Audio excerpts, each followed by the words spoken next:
Pues decíamos lo que estorba la oración.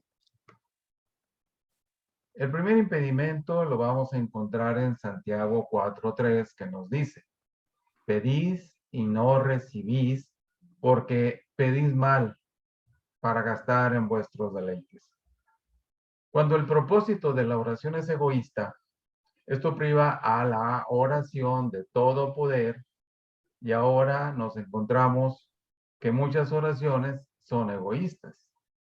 Puede que sean oraciones que hacemos para pedir cosas que son normales que tengamos, que es la voluntad de Dios concedérnoslas, pero el motivo de la oración es equivocado. Y debido a ello, nuestra oración no tiene poder alguno y queda sin resultado. El verdadero propósito de la oración es que Dios sea glorificado en la respuesta. Ese es el punto. Si hacemos una petición sencillamente con el propósito de recibir algo o utilizarlo para nuestro deleite o nuestra propia gratificación, de una manera u otra, estamos pidiendo mal y no tenemos derecho a esperar lo que hemos pedido. Esto explica por qué tantas oraciones quedan sin responder. Por ejemplo, hay muchas mujeres que están pidiendo que sus maridos se conviertan a Cristo. Y sin duda esta es una buena petición, pero la verdad puede ser que el motivo que las mueva sea egoísta y que ellas quieran que su marido se convierta solamente porque sería más agradable tener un marido que simpatizase con ellas.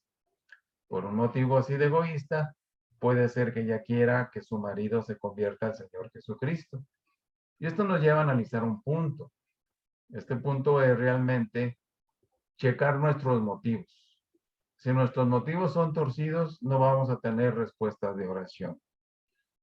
¿Por qué habría de desear una mujer cristiana la conversión de su esposo? Primeramente y por encima de todo, para que Dios sea glorificado, porque no puede soportar el pensamiento de que Dios el Padre sea deshonrado por su esposo que está pisoteando al Hijo de Dios. Muchas personas oran por un avivamiento, y sin duda alguna esta es una oración que agrada a Dios y que es conforme a su voluntad. Pero incluso esta oración puede ser motivada por el egoísmo. Muchas iglesias que desean un avivamiento a fin de que aumente el número de sus miembros, para que la iglesia ocupe un lugar más poderoso e influyente en la comunidad, o para que se llenen los fondos de la tesorería de la iglesia, o para poder presentar un buen informe al presbiterio o a la conferencia o a la asociación. Por motivos tan ruines como estos, hay pastores y ministros que con frecuencia desean que haya un avivamiento y lo piden en oración. Y con frecuencia, ¿qué es lo que sucede? Dios no contesta esta clase de oraciones. ¿Por qué debemos pedir que haya un avivamiento? Para la gloria de Dios, porque no podemos soportar que Dios el Padre sea deshonrado por la mundanalidad de la iglesia, por causa del pecado de los creyentes, por causa del orgulloso ateísmo de nuestros días, porque le están restando toda importancia a la palabra de Dios. Pero debemos de pedir de manera que Dios sea glorificado y que haya un derramamiento en la iglesia de Cristo, y por estos motivos y primeramente sobre todo debemos orar pidiendo que haya un avivamiento. La palabra de Dios en uno de los salmos, el 119, nos dice: tiempo es de actuar, oh Jehová, porque han invalidado tu ley. Y esto es algo que vemos muy comúnmente, desgraciadamente. Este fue el primer impedimento. El siguiente impedimento lo encontramos en Isaías 59, versículos 1 y 2. He aquí no se ha cortado la mano de Jehová para salvar, ni se ha agravado su oído para oír.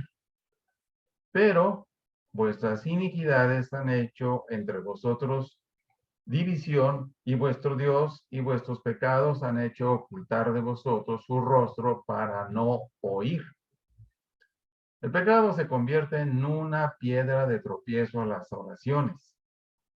Hay muchas personas que oran una y otra vez sin cesar, pero no logran obtener una respuesta a sus oraciones. Tal vez estas personas se sientan tentadas a pensar que no es la voluntad de Dios el contestar. O pueden pensar incluso que en los tiempos en que Dios respondía a las oraciones, si es que lo hizo, ha pasado ya. Así es como parece que pensaron los israelitas. Pensaron que se había cortado la mano de Jehová y que ya no podía salvar, ni podía ya escuchar las oraciones de ellos. Pero déjame decirte, no es así. Noticias ahí es que Dios está tan dispuesto a escuchar como lo ha estado siempre. Su mano sigue siendo igual de poderosa para salvar, pero existe un impedimento. Y este impedimento es ni nada menos que el pecado. Tus iniquidades han causado división entre tú y Dios, y por causa de tus pecados ha escondido su rostro para no oír tus oraciones. Así está sucediendo en la actualidad, desgraciadamente. Hay muchos hombres que están clamando a Dios en vano por causa de los pecados que existen en sus vidas.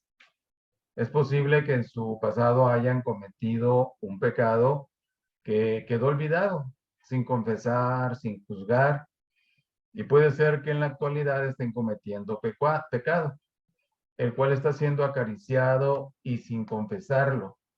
Y aún es posible que ni siquiera lo consideren como un pecado.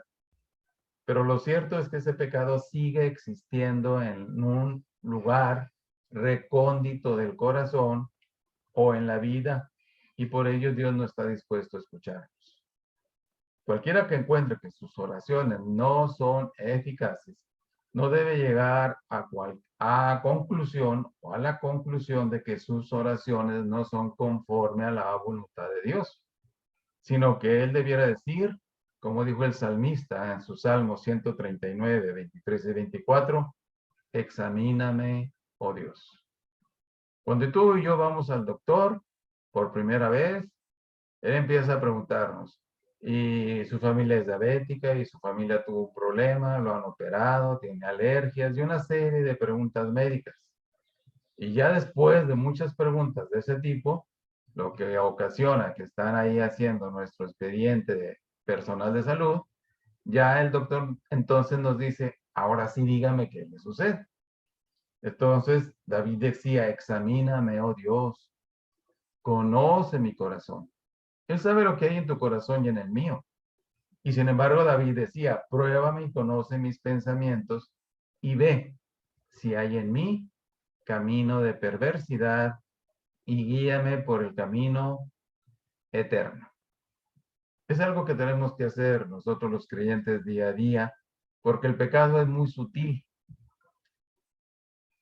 Entonces, si estamos diciendo como David, examíname, oh Dios, debemos esperar en él hasta que él ponga su dedo sobre aquello que le resulta desagradable. Entonces es preciso que confesemos este pecado y que lo dejemos a un lado. Recuerdo en un momento determinado de mi vida que le pedía dos cosas a Dios, muy concretas, y que yo estaba convencido que necesitaba esas cosas a fin de que Dios no fuese deshonrado. Pero con todo y esto, no tenía una respuesta de Dios. Me desperté medianoche con un sufrimiento físico y doloroso pesar en mi alma.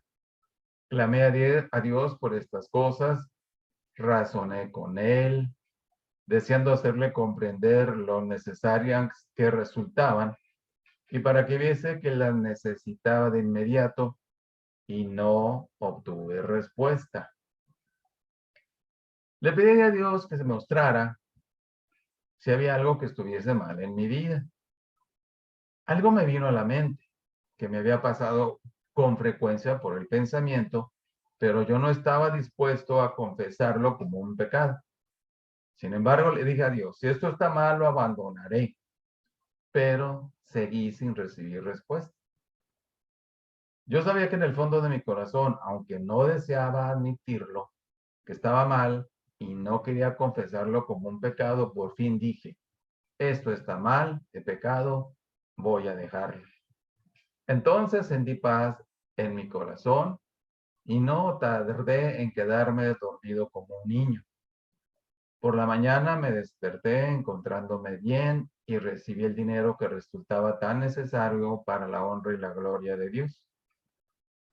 El pecado, déjame decirte, es algo terrible.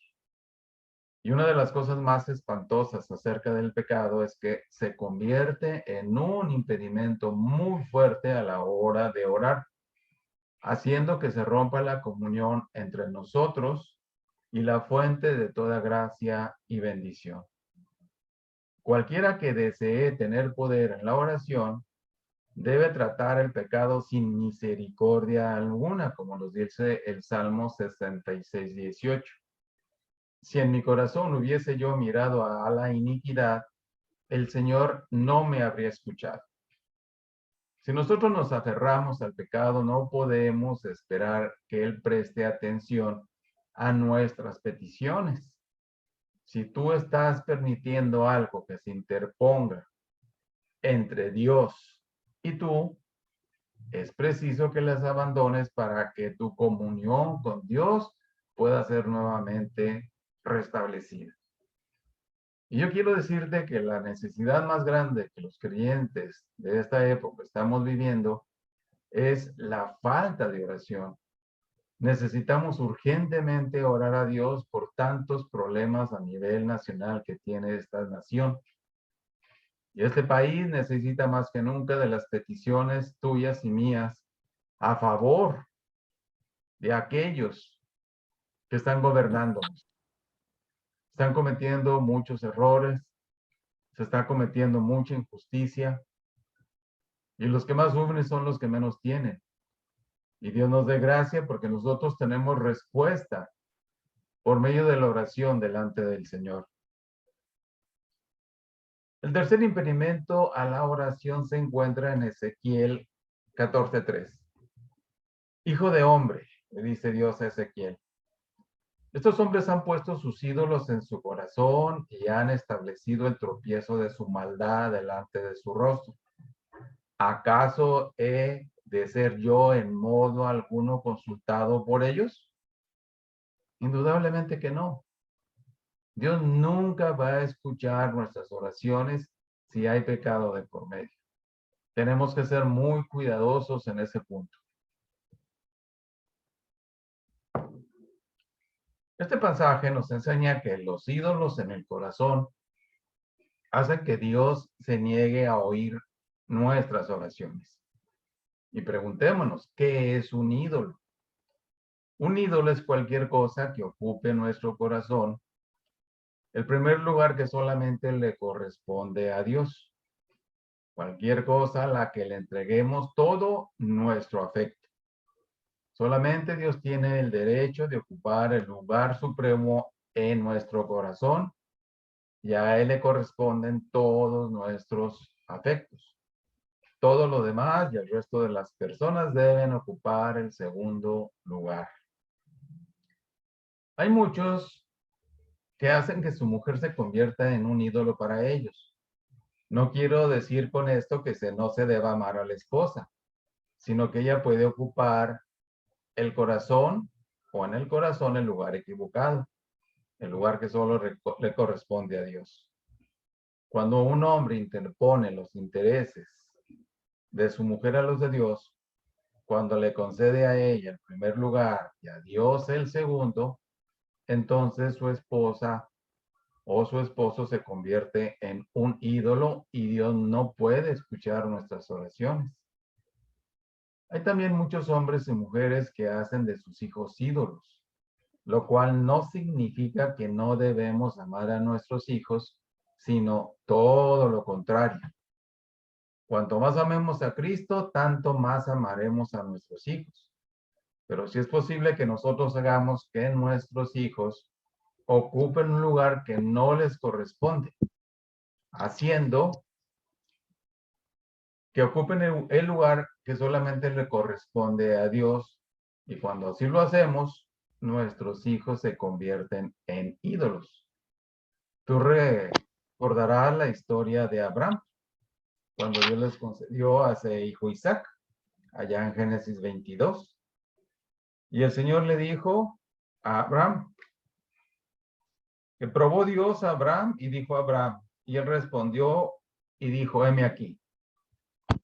Y dijo, toma ahora tu hijo, tu único Isaac, a quien amas, y vete a tierra de Moriah y ofrécelo ahí en holocausto sobre uno de los montes que yo te diré. ¿Y por qué le está pidiendo Dios a Abraham esto?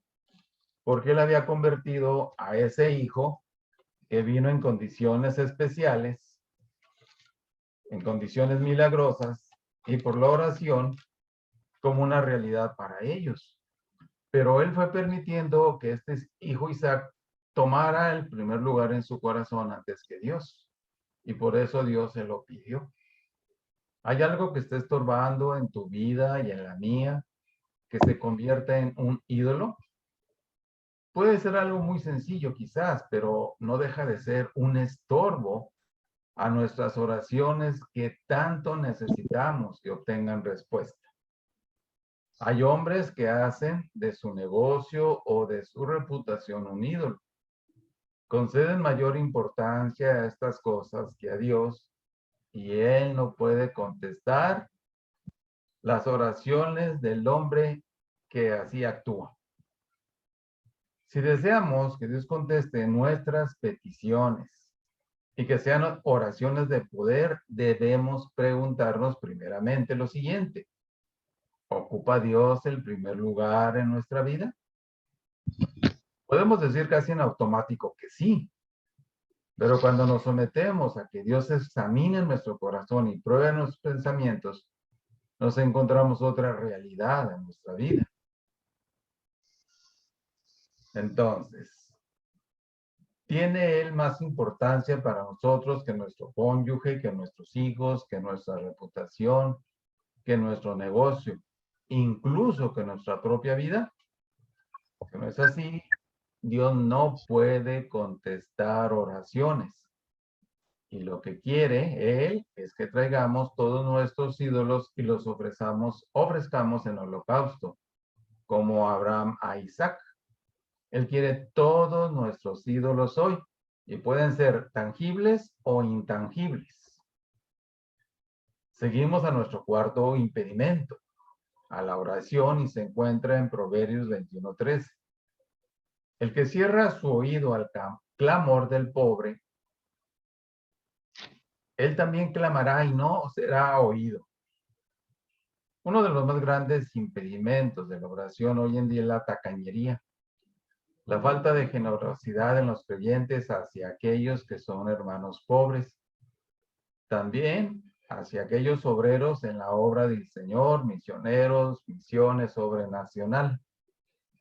Una congregación de tacaños no puede tener respuesta de oración, ni tampoco la bendición de Dios.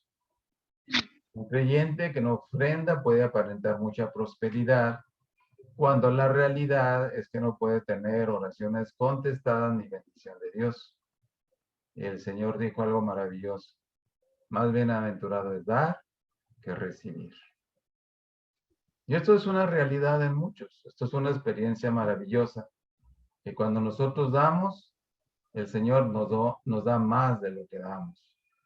No es como a las iglesias, ¿no? Que hablan de la doctrina de la prosperidad. Para nada.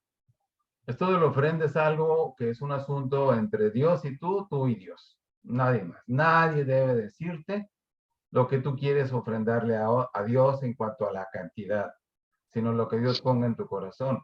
Y recordar que se los estás dando a Él, a nadie más.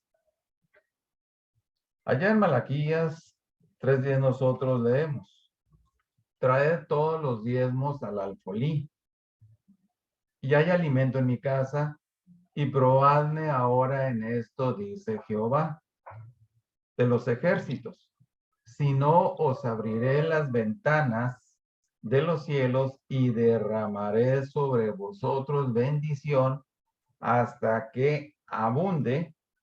No, hasta que sobreabunde. ¿Se dan cuenta? Esto es una enseñanza que nos deja la palabra de Dios. Y esto es algo que nosotros debemos también obedecer en cuanto a nuestra relación con Cristo, porque esto nos lleva a crecer espiritualmente en nuestra vida cristiana. Y otro de estos pasajes es Ageo 1, del 2 al 11. Así ha dicho Jehová de los ejércitos. Este pueblo dice, no ha llegado aún el tiempo de la casa o de que la casa de Jehová sea reedificada. Entonces vino palabra de Jehová por medio del profeta Ageo diciendo, es para vosotros tiempo para vosotros de habitar en vuestras casas artesonadas. Y esta casa está desierta, o sea, la casa del Señor. Así pues ha dicho Jehová de los ejércitos, meditad bien sobre vuestros caminos. Sembráis mucho y recogéis poco. Coméis y no os saciáis. Bebéis y no quedáis satisfechos. Os vestís y no os calentáis. Y el que trabaja jornal recibe su jornal en saco roto, o sea, no rinde. Así ha dicho Jehová de los ejércitos, meditad sobre vuestros caminos. Subid al monte y traed madera y reedificad la casa, o sea, la casa del Señor.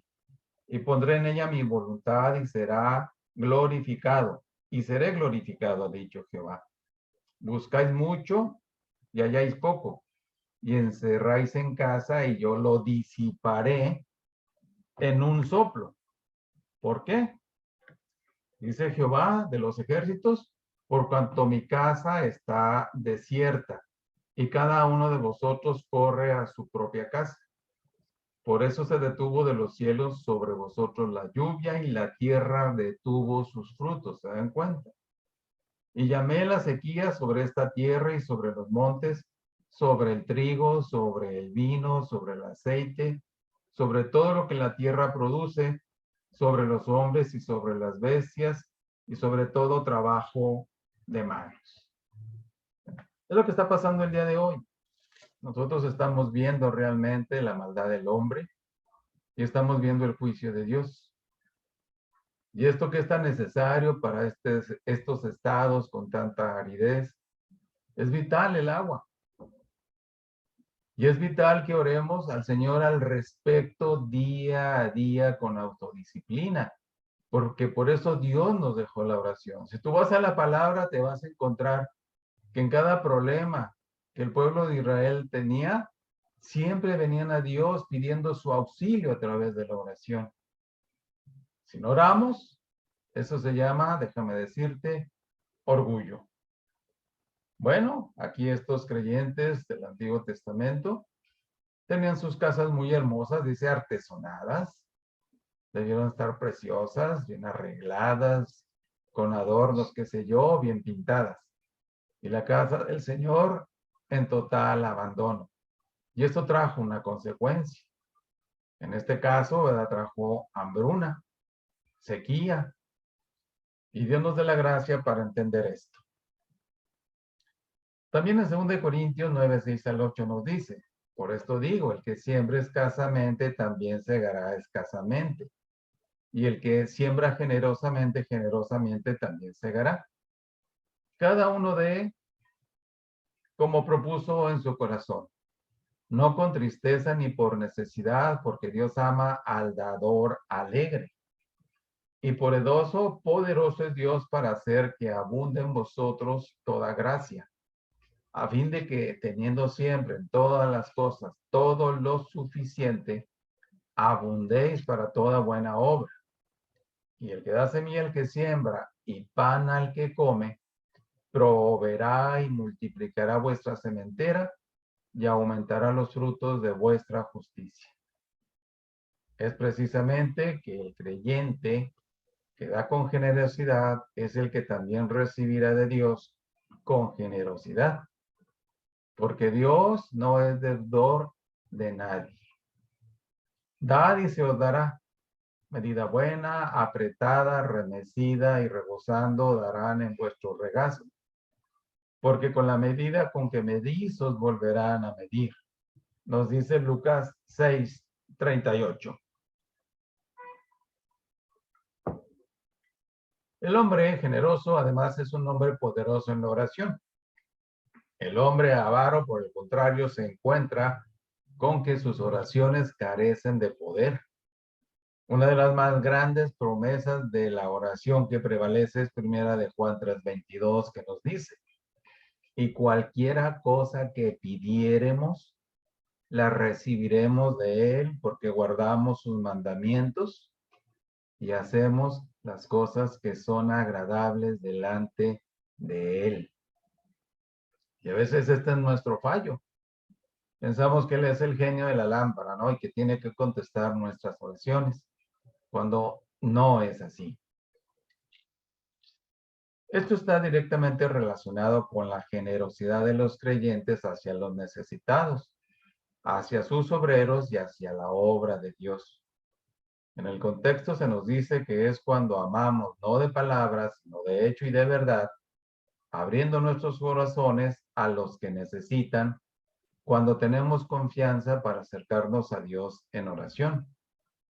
Para todos aquellos que busquen el motivo secreto que hace que sus peticiones carezcan de poder, quisiera decirles que no lo sigan buscando. No es otra cosa que su tacañería. Jorge Müller fue o era un hombre poderoso de oración, porque era poderoso a la hora de dar. Lo que recibía de Dios no se le pegaba a los dedos, sino que lo pasaba de inmediato a otros. Estaba recibiendo constantemente porque estaba dando también constantemente. Cuando nos detenemos a pensar en el egoísmo de la iglesia en la actualidad y nos damos cuenta de que las iglesias de mayor reputación, los creyentes no dan ni siquiera un 3% de las ganancias para la obra del Señor y sus misiones, entonces pues no es de sorprender que la iglesia posea tan poco poder cuando se trata de oración. Si queremos obtener algo de Dios, es preciso que también nosotros estemos dispuestos a dar a otros. Tal vez la promesa más maravillosa que encontramos en la Biblia en cuanto a que Dios suple nuestras necesidades es la que se encuentra en Filipenses 4:19. Dice Pablo: mi Dios, pues, suplirá todo lo que os falte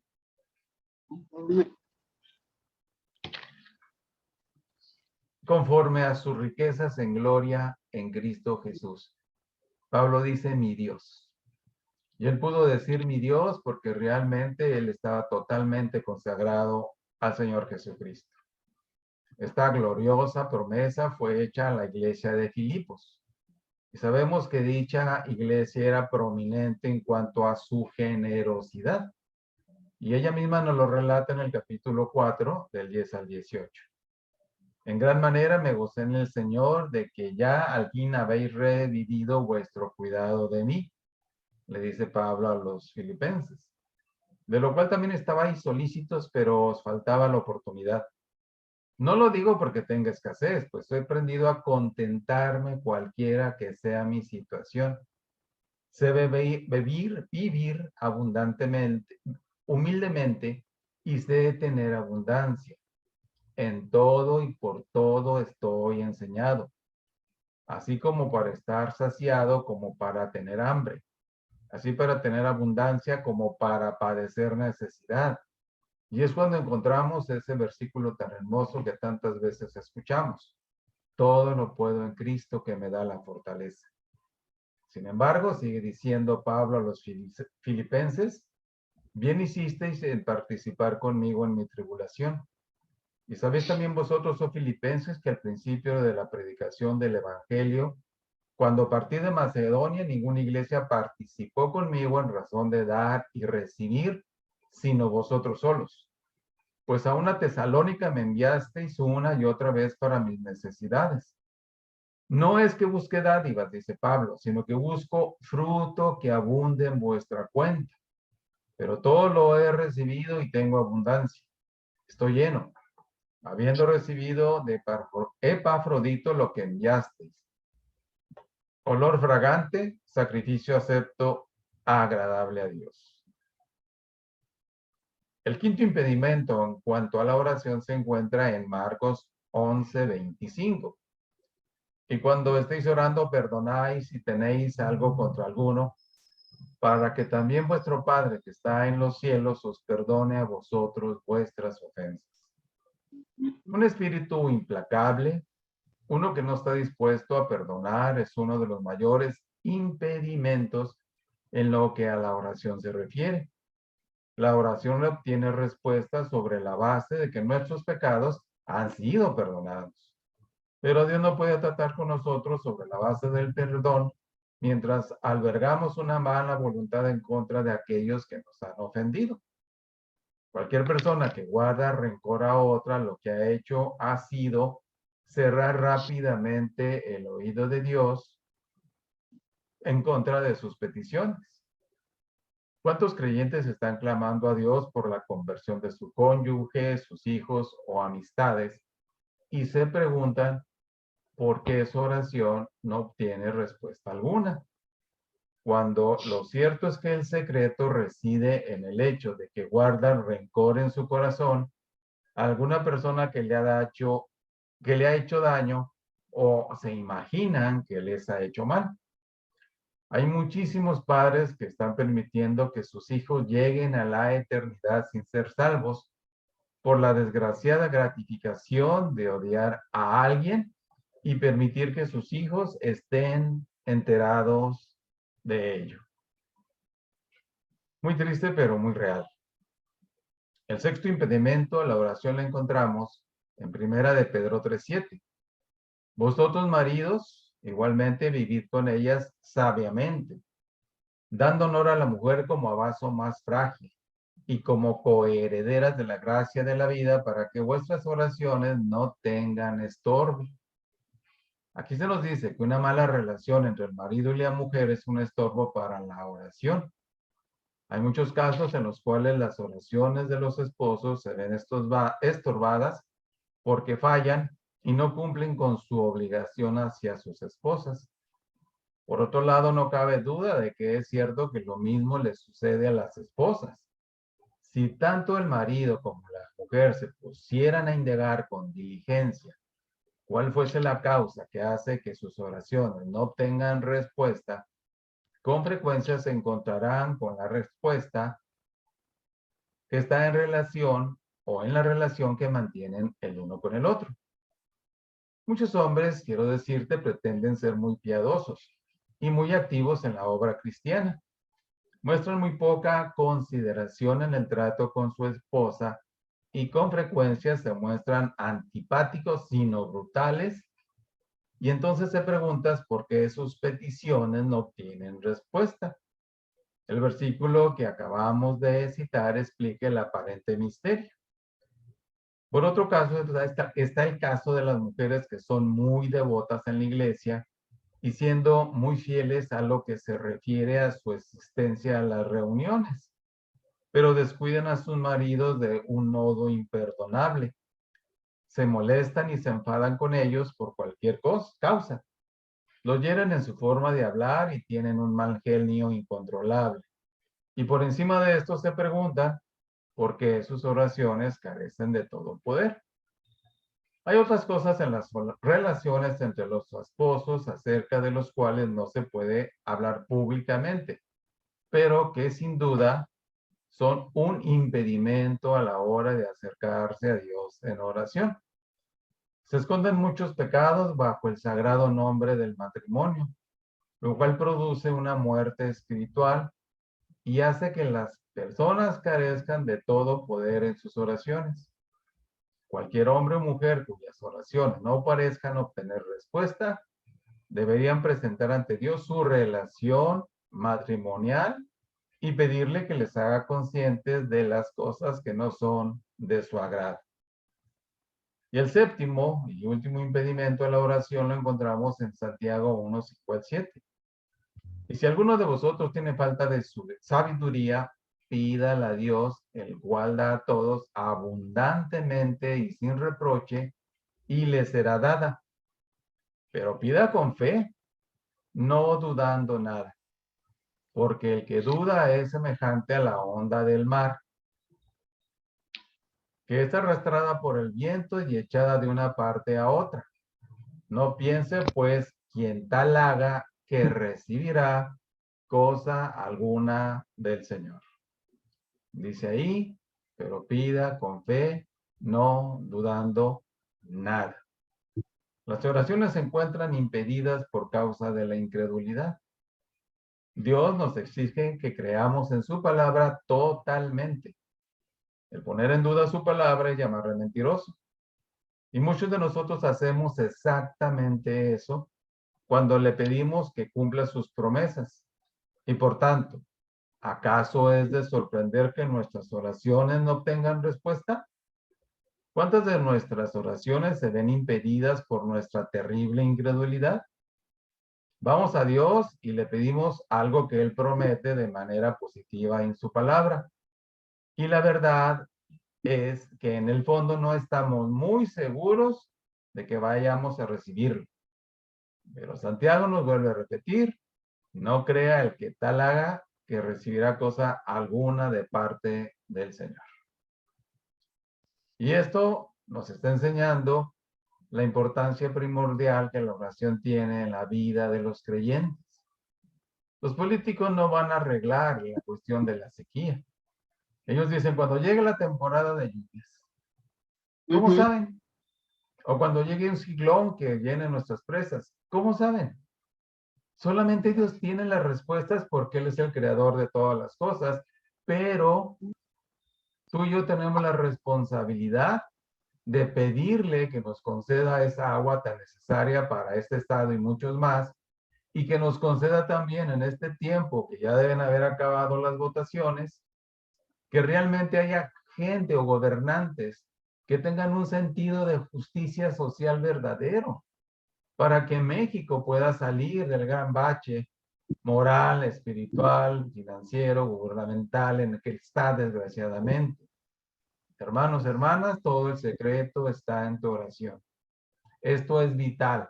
México necesita nuestras oraciones hoy como nunca.